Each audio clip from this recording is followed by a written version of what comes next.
고린도전서 10장 12절 말씀, 짧은 구절이기 때문에 다 같이 찾으셔서 저희들 한 목소리로 합독하도록 하겠습니다. 고린도전서 10장 12절 말씀입니다. 함께 한 목소리로 봅니다. 그런 줄 선줄로 생각하는 자는 넘어질까 조심하라. 이어서 마태복음 24장 24절 또 한 목소리로 함께 보시겠습니다. 마태복음 24장 24절 말씀입니다. 같이 보십니다. 거짓 그리스도들과 거짓 선지자들이 일어나 큰 표적과 기사를 보여 할 수만 있으면 택하신 자들도 미혹하리라. 아멘. 여러분 아마 축구를 좋아하지 않는 분들도 그 토트넘의 손흥민 선수가 그 자기 수비 지역, 그러니까 자기 진영에서 80m 정도 거리를 폭풍으로 질주하면서 공을 드리블하다가 마지막에 멋지게 슛을 쏴가지고 골인하는 장면, 번리하고 경기하는 그 장면을 다 한 번쯤은 들어보시든지 실제로 동영상을 보셨을 겁니다. 우리의 신앙생활이 이렇게 드리블을 멋지게 해가지고 지금 골에다가 탁 공을 집어넣는 그것이 우리의 신앙생활입니다. 근데 많은 경우에요, 공을 멋지게 드리블합니다. 또 폭풍 질주를 합니다. 그 마지막 순간에 공을 뻥 하고 차야 되는데 이게 프로들이나 천재적인 그 재능이 있지 않은 사람들은 이렇게 멋있게 몰고 들어갔는데 뻥 하고 찼는데 골로 들어가는 게 아니라 절로 그냥 딴 데로 날아갑니다. 아니면 뻥 하고 찼는데 헛발질 해가지고 자기만 넘어집니다. 우리가 신앙생활을 하면서 이런 현상들이 있습니다. 그러니까 진짜 남들이 볼 때는 너무 멋있어서 박수 쳐주고 와 하면서 열심히 질주해서 간 것 같은데 마지막에 하나님 앞에 딱 섰을 때는 착하고 충성된 종아 이런 칭찬을 듣기보다는 오히려 믿음의 헛발질을 하고 사람들에게 받았던 그 모든 찬사는 어디로 갔는지 그런 모습, 우리가 그렇게 신앙생활을 하면 안 될 것 같습니다.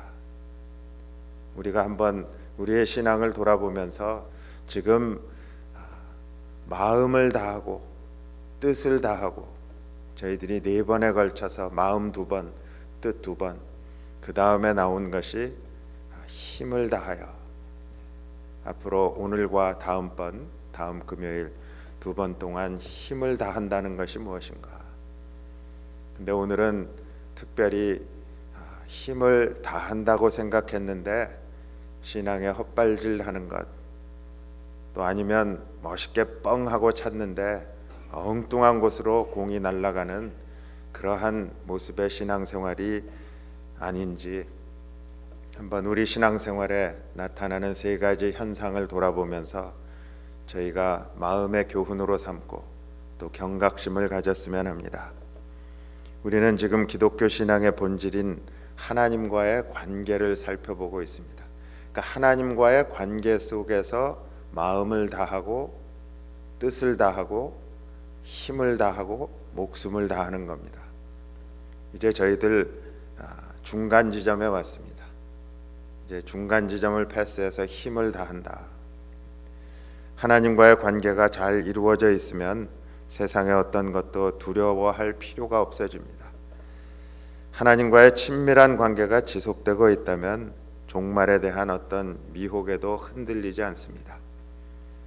그런데 바리새인들에게는 이 하나님과의 관계가 실종되어 있었습니다. 여러분도 한번 자신을 돌아보시기 바랍니다. 내가 열심히 교회에 나오고 교회 생활하는 것 같고 또 교회에서 하자고 하는 거는 다 하는 것 같은데 실질적으로 하나님과의 관계가 실종되어 있지는 않은가? 그러니까 다른 사람들의 눈에 들도록, 다른 사람들이 인정하고 목회자가 인정하고 그런 쪽에 있어서는 관계의 형성이 너무 잘 돼 있는데 하나님과의 관계 형성에 있어서는 전혀 관계가 없는 거예요. 그러니까 관계의 실종. 바리새인들의 신앙생활에서 하나님이 사라지게 되니까 하나님의 마음을 깨달을 수도 없고 하나님의 마음을 느낄 수도 없게 되었습니다. 율법을 철저하게 지키는 것이 하나님을 사랑하는 유일한 길이라고 이렇게 확신했었습니다. 하나님의 마음을 그렇게 잃어버린 채 율법만 가득 마음에 채우고 그렇게 사니까 아무리 완벽하게 종교 생활을 해도 그것은 겉껍데기일 뿐이고 그렇게 무엇을 지키고 받음으로써 신앙생활이 이루어진다면 천국의 문도 열리지 않는 겁니다. 만약에 지키고 얻는 것이 복음이 아니라 기독교라면 다른 종교와 무엇이 다르겠습니까? 지키고 얻는 게 복음이라면 불교에도 열심히 고행을 하면서 그 덕을 쌓고 어떤 득도를 합니다. 도를 얻습니다. 기독교도 그런 종교와 다른 게 무엇이 있겠는가? 아니 세상 속에서 펼쳐지는 인간사들과 무엇이 다르다는 말일까? 한번 여러분 깊이 생각해 보시기 바랍니다.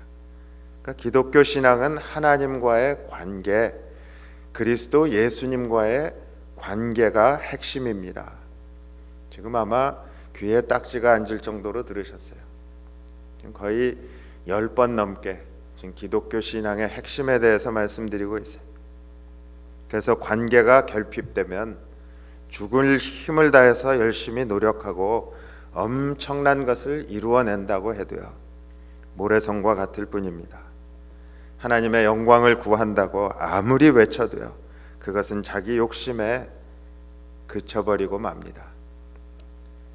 물론 무조건 비판하는 것은 아닙니다. 그러니까 성공적인 목회가 있습니다. 또 놀라운 사역을 이룬 분들 중에 하나님과의 관계가 충만한 사람들이 왜 없겠습니까? 다만 하나님과의 관계는 당사자가 아니면 절대로 알 수 없다는 말을 드리고 있는 거예요.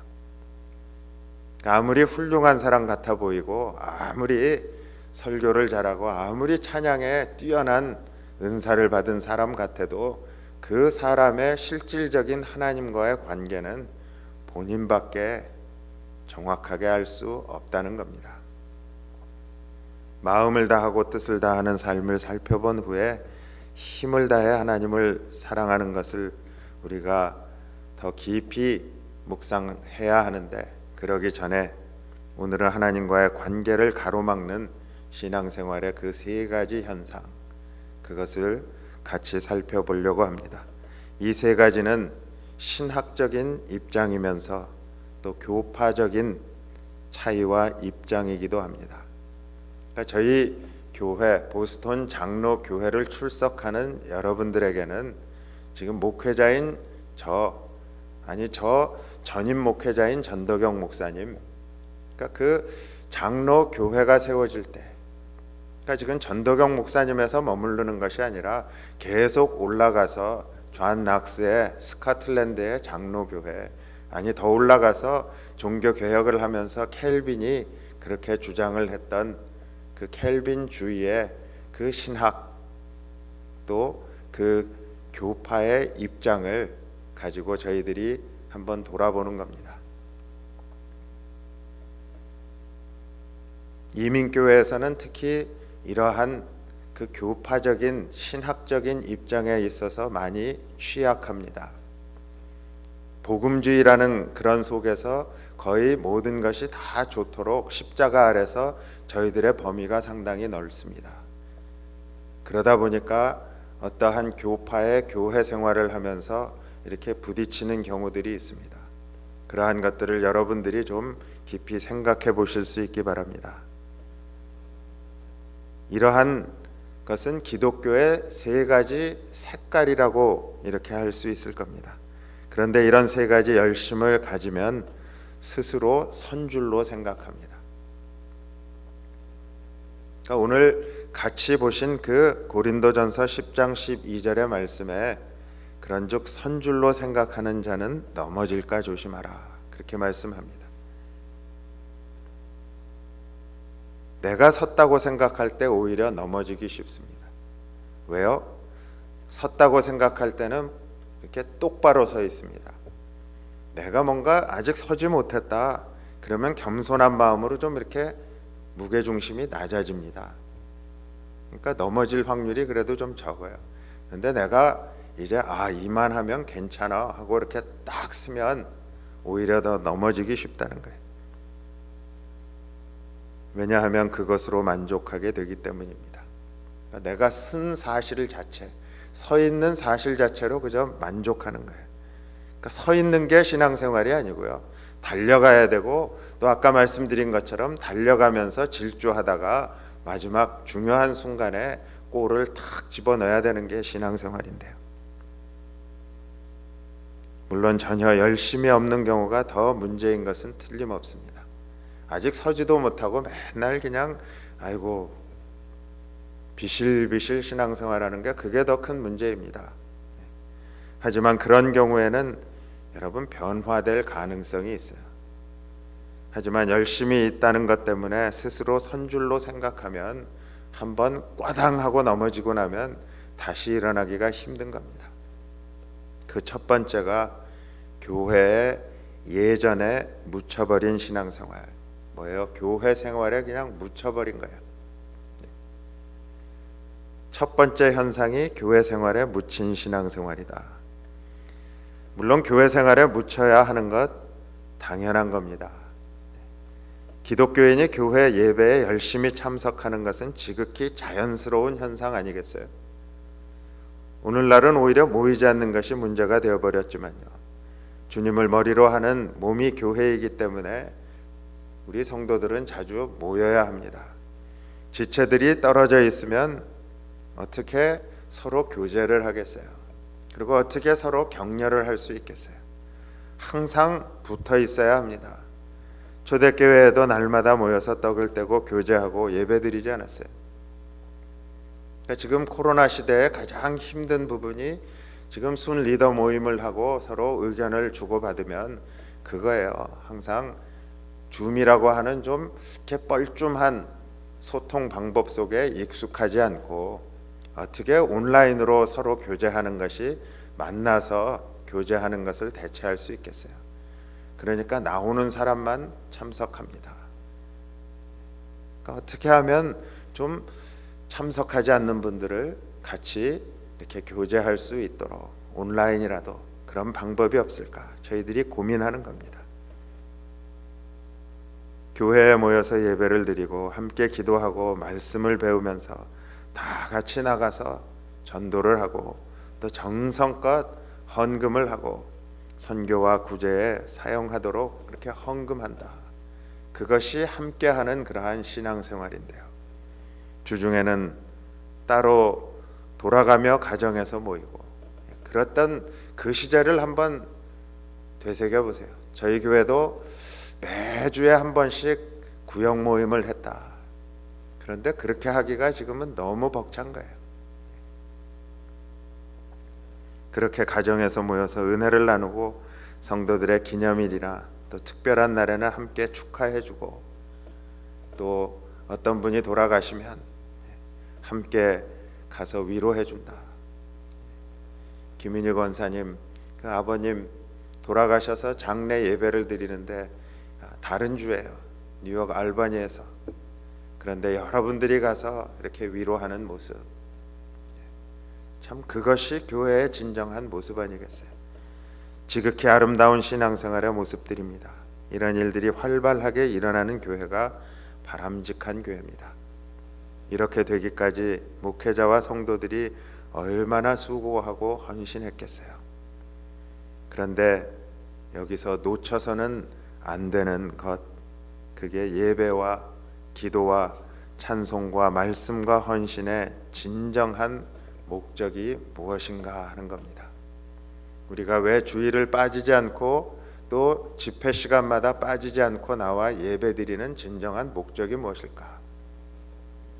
그 먼 거리를 찾아가서 슬픔을 당한 그 가족들을 위로해주는 그 진정한 목적이 어디 있는 것인가? 모든 신앙 행위의 초점은 하나님과의 관계입니다. 여러분, 초상집에 가서 위로하는 것 믿음 없는 사람들도 다 하는 겁니다. 그런데 그 인간 관계를 위해서 가는 것이 아니라 그 초상집에 가서 위로하는 것은 나와 하나님과의 관계를 더 돈독하기 위해서 하는 것이다. 그런 관점에서 여러분들이 한 번씩 깊게 생각해 보셔야 합니다.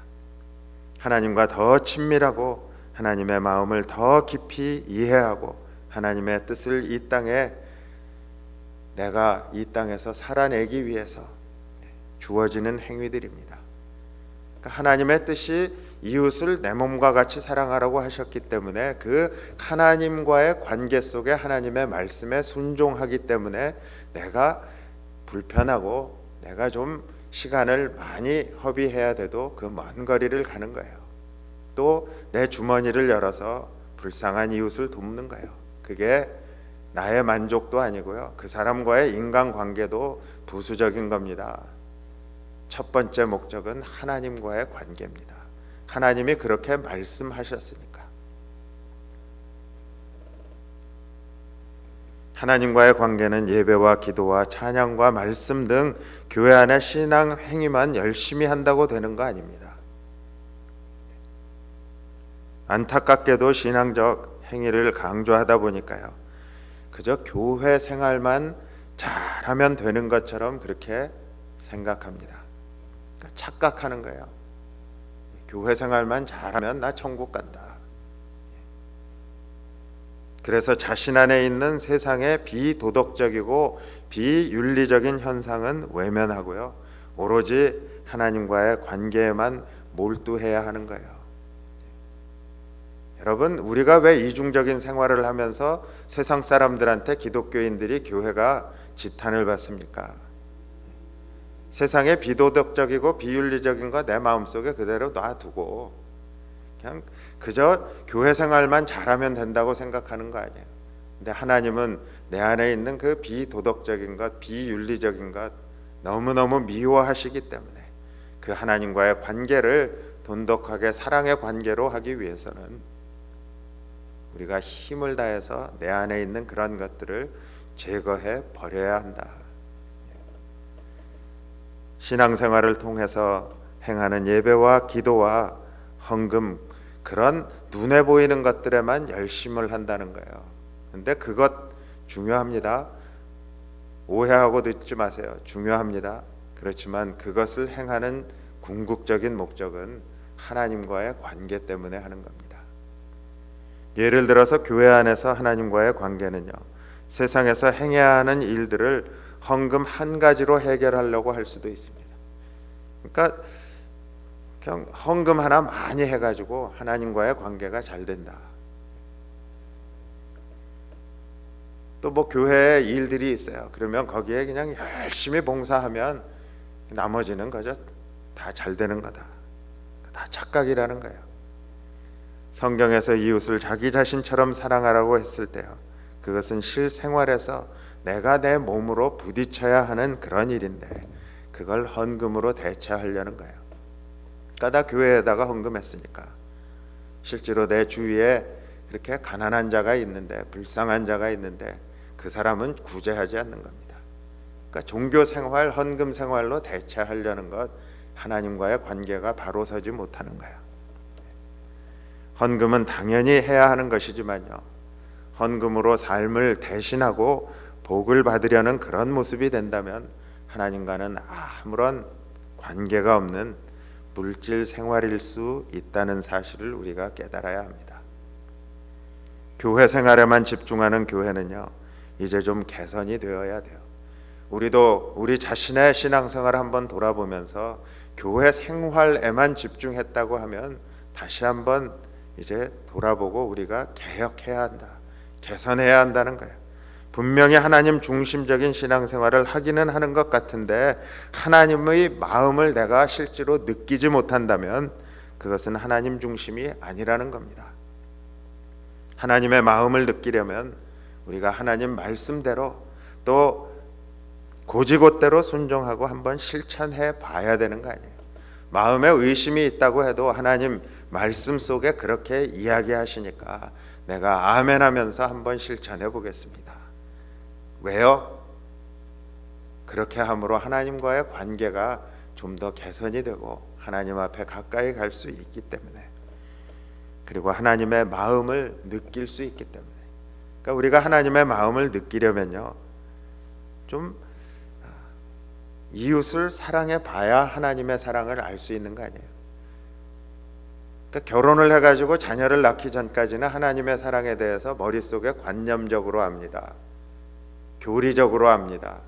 그렇지만 자녀를 낳고 자녀에게 내 사랑을 쏟아 부으면서 아, 하나님의 사랑이 이런 것이구나, 그것을 깨닫게 되는 것과 같은 거예요.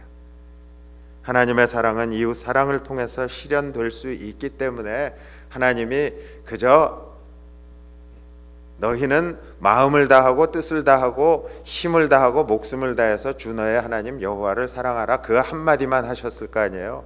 그런데 우리 주님이 두 번째 계명을 주시면서 내 이웃을 내 몸과 같이 사랑하라.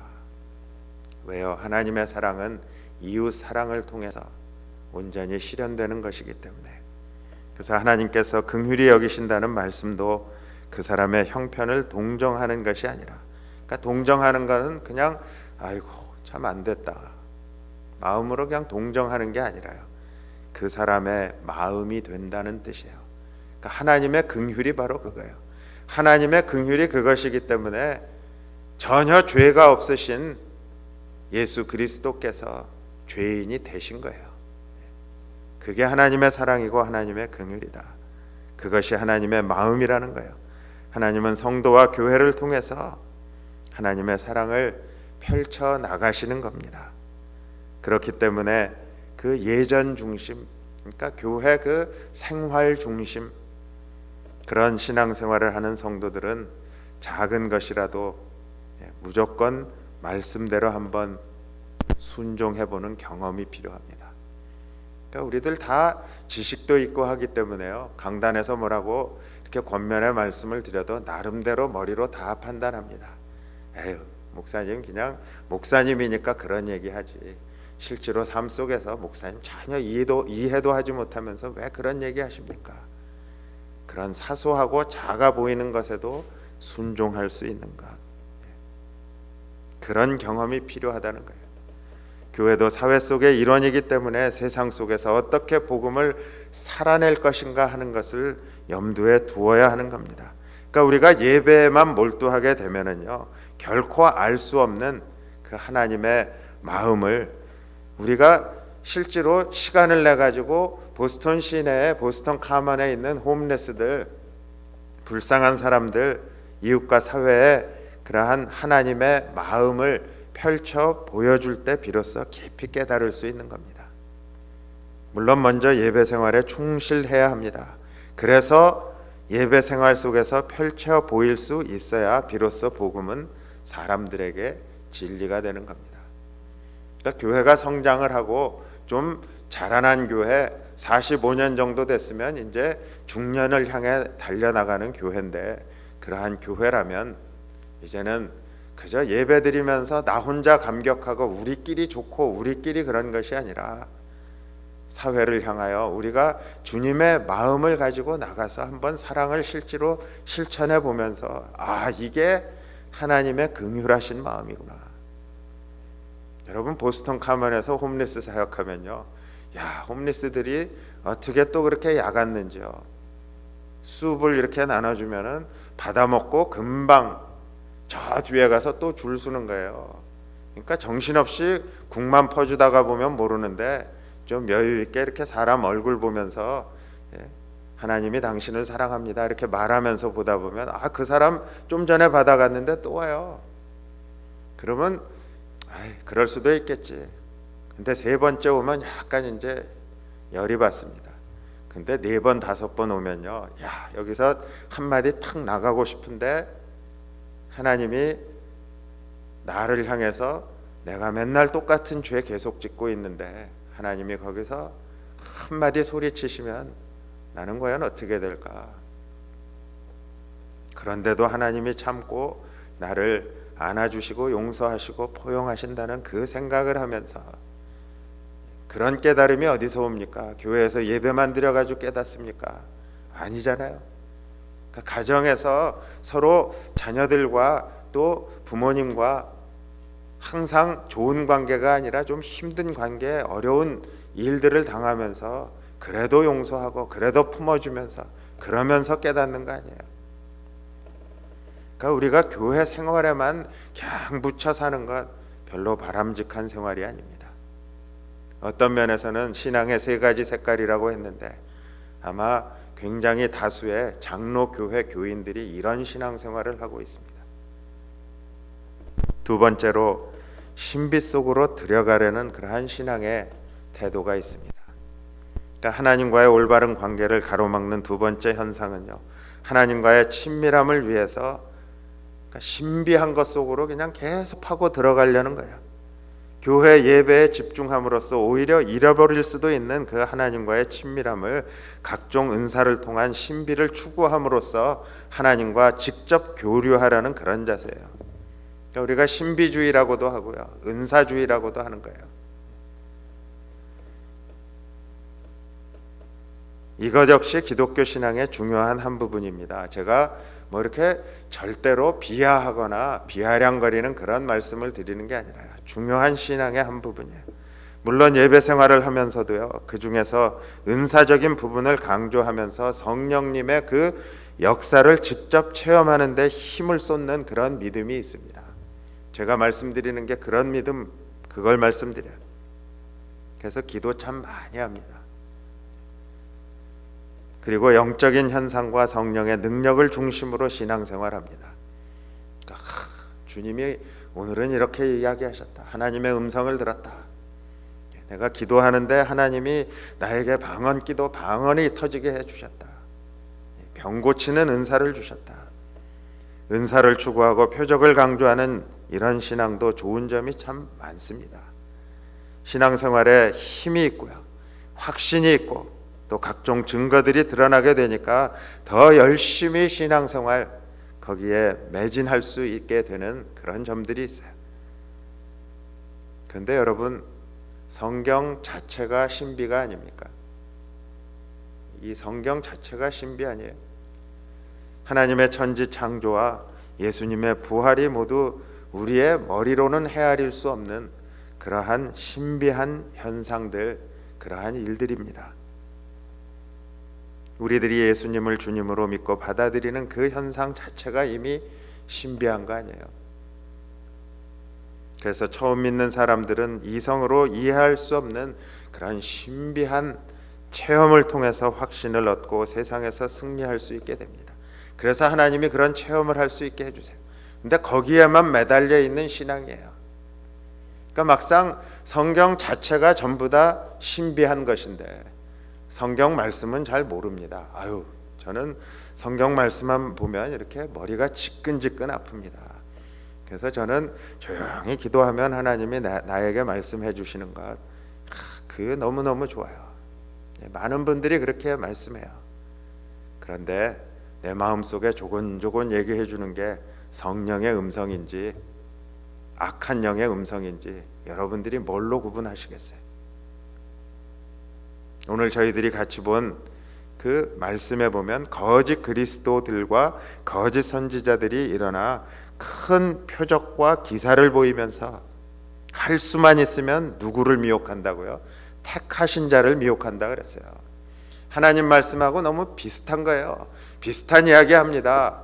그런데 그 안에 예수 그리스도의 십자가의 보혈이 없고요, 대속의 죽음이 없고 그저 선하게 사는 삶, 비슷한 이야기 너무너무 많이 하는 거예요. 근데 그게 신앙이 아니라는 겁니다. 하나님께서는 그런 표적이나 체험을 왜 주셨는가? 신비의 목적이 무엇인가를 여러분들이 바로 알아야 합니다. 물론 신비를 통해서 하나님의 뜻과 계획을 알려주시기도 하고요, 어떤 사역을 시작하게도 하고 어떤 것은 또 하지 말아야 하도록 그렇게 내용도 알려주실 때가 있습니다. 그리고 때로 예언적인 사명을 감당하게도 하십니다. 하지만 은사의 1차적인 목적은요, 보이지 않으시는 하나님의 실존적인 증거를 주시는 겁니다. 사람이 이렇게 눈에 보이는 증거가 없으면 안 믿잖아요. 그러니까 하나님이 눈에 보이시지 않는데, 그러니까 그런 거를 사람의 연약함 때문에 추구하는 그 인간의 연약함을 아시고 하나님이 그런 은사를 주신다는 거예요. 그런 증거를 보여주세요. 곧 하나님께서 살아계셔서 성도와 함께 일하시고 간섭하신다는 증거가 그러한 신비한 일들이 내 주위에 일어나는 겁니다. 그런데 그러한 것들을 보면서 하나님과의 관계가 더 돈독해지고, 아, 주님 감사합니다, 이렇게 확실하게 보여주시니까 나는 오직 하나님 한 분만 섬기겠습니다.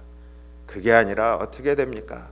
이러한 신비주의를 추구하는 사람들, 뭔가 신비한 일을 또 달라고 그냥 막 애원을 합니다. 그리고 그런 게 보여지지 않으면 기운이 빠져가지고 살기 힘들다, 나 영적으로 너무 다운됐다.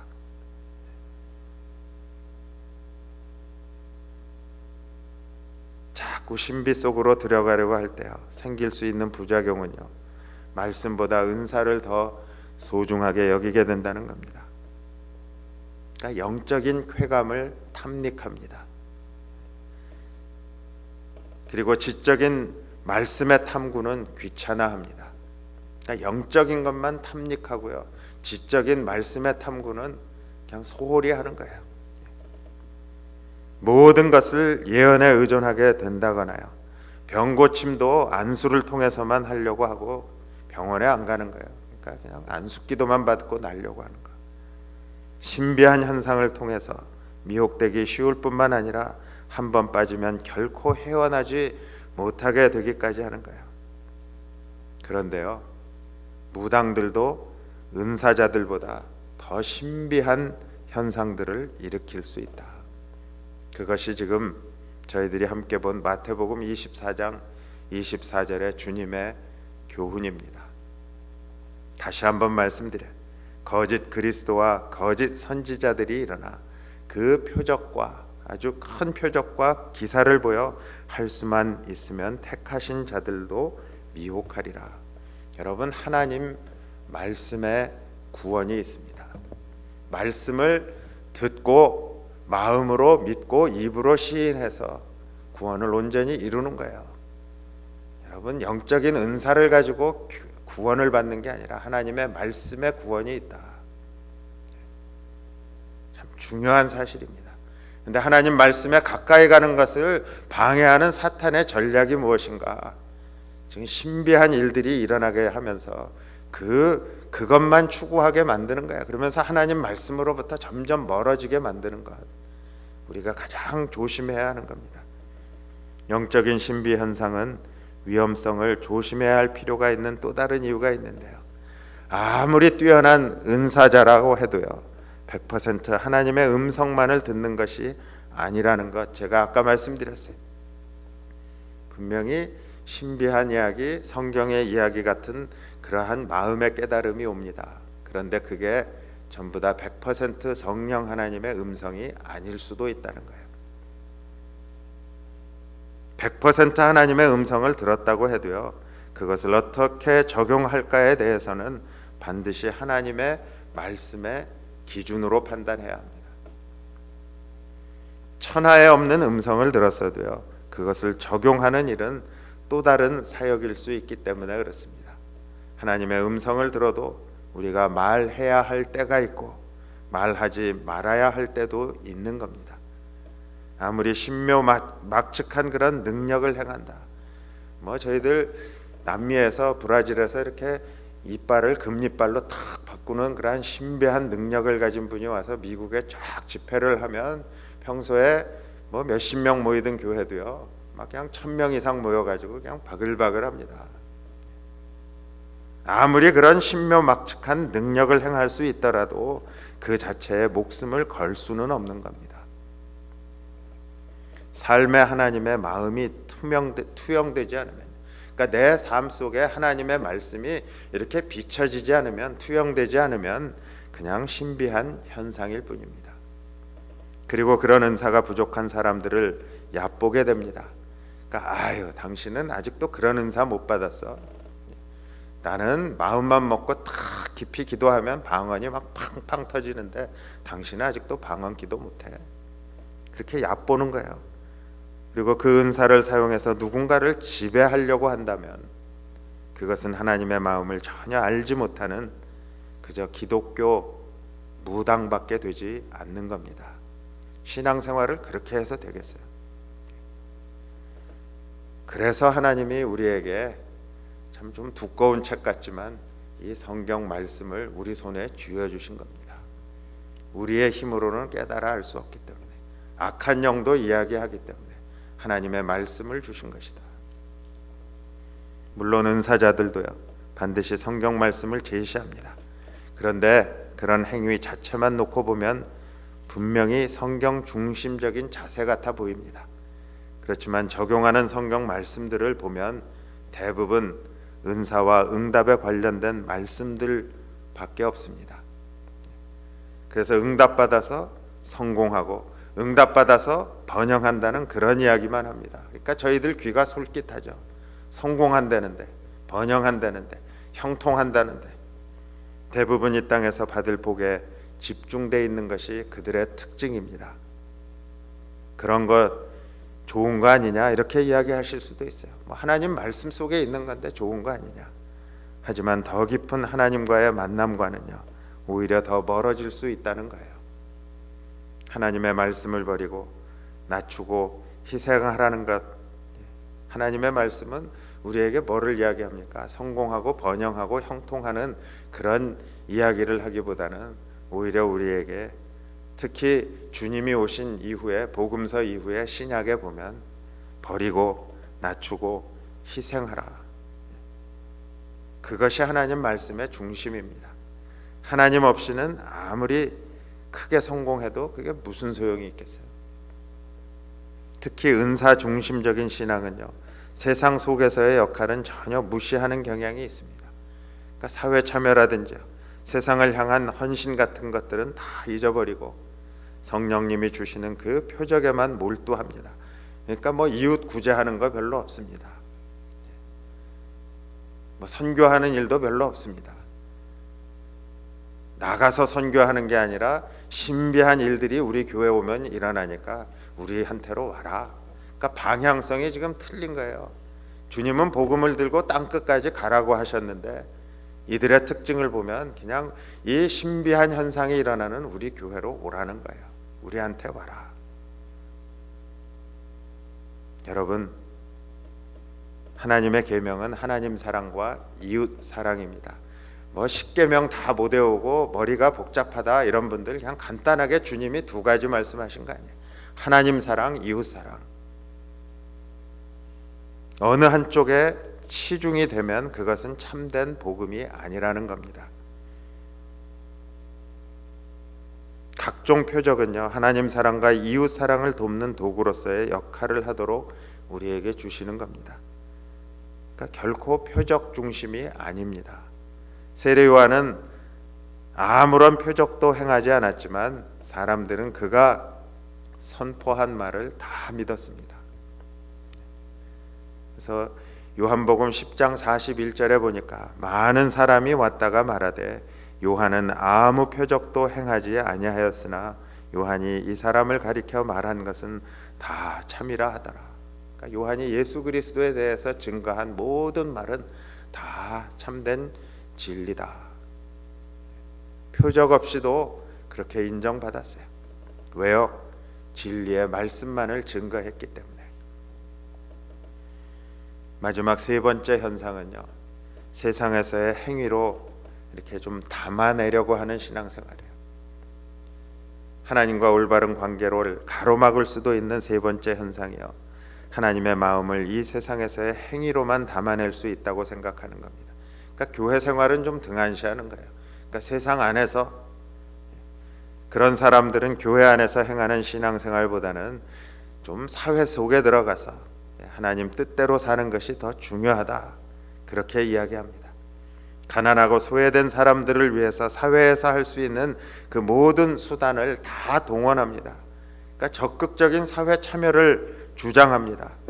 그것만이 진정한 이웃 사랑이라고 그렇게 확신합니다. 그러니까 교회 생활, 교회 이런 거 별로 중요하지 않아요. 그러니까 내가 그 가난한 자들 삶 속에 뛰어들어가서 거기에서 내가 예수처럼 선한 일을 행하겠다.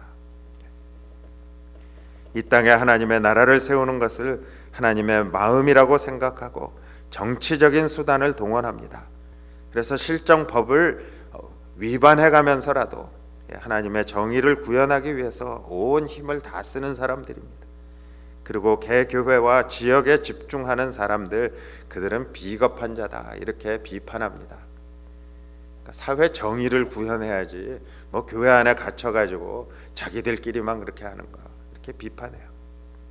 물론 그것이 타당성이 있는 참 훌륭한 태도일 수도 있고요. 세상에서 그리스도의 마음을 실천하려는 그런 자세는 분명히 높이 사야 합니다. 하지만 정말 이웃을 자신처럼 사랑하는 것이 꼭 그런 방법이어야만 할까? 여러분 한번 생각해 보세요. 그런 행동이 틀렸다는 게 아니라요, 이웃 사랑은 여러 가지 모습으로 나타날 수 있다는 사실을 인정하시라는 겁니다.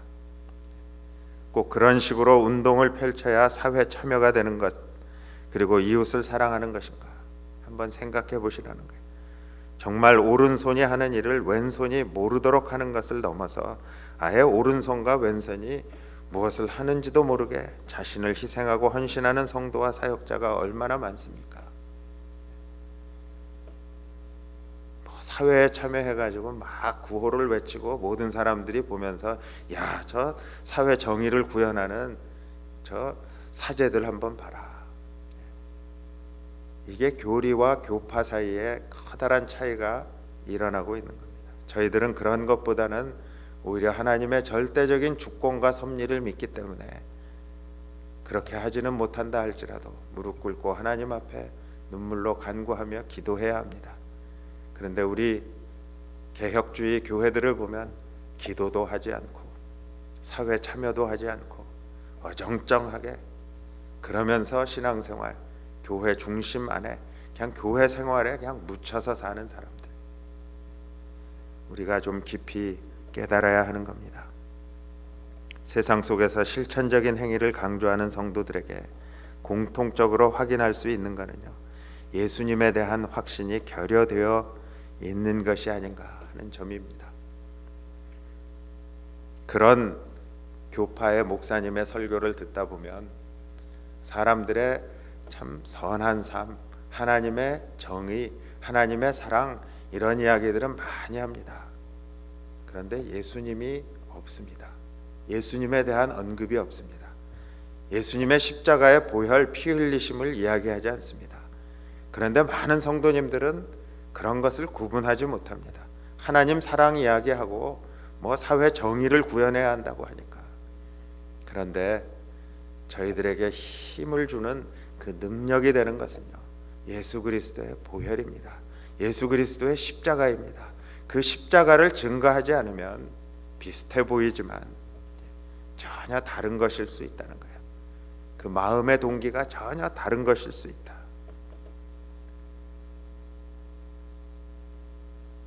예수님은 그리스도시며 하나님의 아들이 되십니다. 동정녀 마리아에 의해서 탄생하셨습니다. 십자가에 못 박혀 죽으셨다가 친히 부활하셨습니다. 그리고 죽음을 이기시고 하늘에 승천하셔서 모든 영광을 받으신 분입니다. 이것을 믿는 것이 기독교의 복음입니다. 그런데 아무리 설교를 멋있게 하고요, 아무리 복음 전도를 그럴듯하게 한다고 해도, 미사여구를 사용해서 설득을 잘한다고 해도요, 지금 이 내용들이 빠져 있으면 그것은 아무것도 아니라는 거예요. 아무 능력이 없다는 거예요. 이것이 흐트러지면 인간의 행위를 통해 천국과도 같은 세상을 만들어 나가려고 애를 쓰게 됩니다. 그 진정성과 이상적인 모습은 아름답다고 할 수 있을지 모르지만요, 그렇게 사람이 모든 일을 알아서 다 하면 하나님은 과연 그동안 뭘 하고 계실까? 한번 생각해 보세요. 이 세상은 영생의 과정이죠. 목표나 목적이 아닙니다. 이 세상에 하나님의 나라를 이루는 것이 목표가 아니라는 거예요. 우리의 영생, 영원한 생명이 우리 신앙생활의 그러한 목적이 되고, 이 세상에 사는 것은 그 영생을 하기 위한 과정이다. 그리스도인으로서 실천적인 모습으로 이 땅에서 하나님의 나라를 이루어 가야 하는 건 맞지만요, 그 자체가 목적이 아니라는데 여러분들이 공감할 수 있어야 합니다. 이 땅의 하나님의 나라는 저 하늘의 영원한 하나님의 나라의 모델이고 과정이어야만 하는 것이 아닌가 한번 깊이 생각해 보세요. 도대체 사람의 힘으로 이 땅에 진정한 하나님의 나라를 이룰 수 있기는 한 것인가? 교회는 예배 생활과 은사, 그 은사의 능력으로 세상에서 희생하고 헌신하면서 승리하는 모습을 통해서 이 땅에 천국을 이루어 가는 곳입니다. 과정 중에 있는 것이 교회입니다. 교회 어떤 예전이나 신비한 은사에만 집중해서 세상 천국은 이루어질 수 없지만, 전통적인 교회 생활을 무시하고 세상 속에서만 활동하려고 해도 이루어질 수 없는 겁니다. 때로 하나님과의 그 친밀한 교제, 하나님과의 그 참다운 동행이란 현실에서 몸으로 부딪힘으로써만 이루어지는 것은 아닙니다. 말씀의 묵상을 통해서 하나님의 음성을 듣고, 지혜의 은사를 통해서 하나님의 마음을 깨닫는 일도 반드시 필요한 겁니다. 또한 하나님과의 그 신비한 교제가 없이 실천적인 것만 강조하려고 해도 사람의 힘으로만 성취할 수 없는 겁니다. 그래서 우리 육신의 그릇에, 우리 심령의 그릇에 하나님의 사랑, 하나님의 마음을 넘치게 받게 될 때 비로소 그 하나님의 마음, 하나님의 사랑이 세상으로 흘러 들어가서 하나님의 나라를 만들 수 있는 겁니다. 그러니까 내 심령이 일단 하나님의 마음을 깨달아 알고 그 하나님의 마음을 받을 준비가 되어 있어야 되는 거예요. 그리고 그런 과정을 통해서 하나님의 마음을 깨닫고 이해하고 나서 세상에서 신앙인의 삶을 살아갈 때 하나님의 그 마음의 교제가, 하나님과의 그 마음의 교제가 온전히 이루어지게 되는 겁니다. 그럴 때 하나님과의 친밀한 관계가 이루어지고 비로소 신앙인의 온전한 모습으로 변화가 되는 겁니다. 우리는 기독교의 이 세 가지의 특징을 살펴봤어요. 이 세 가지 중에 어느 한 가지에 속한 분도 계실 수 있고, 이 세 가지 조금씩 다 걸치고 있는 분도 있을 수 있어요. 이 세 가지는 긍정적이면서도 동시에 부정적인 요소들이 있습니다. 어느 한 가지라도 소홀히 할 수 없는 그러한 요소들이지만, 다른 요소들을 무시하고 한 가지 요소에만 집중할 수 없는 겁니다. 교회 생활에 묻혀버리는 것, 또 신비주의, 은사주의에 빠지는 것, 그리고 사회 정의, 구현만 강조하는 것, 이 세 가지 요소는 분명히 우리가 적극적으로 행해 나가야 할 내용들입니다. 그렇지만 그 속에 진정으로 하나님의 마음을 담고 나가야 한다는 거예요. 그러니까 가장 중요한 겁니다. 우리가 이런 것들을 할 수 있어요. 교회 생활에 몰두할 수 있어요.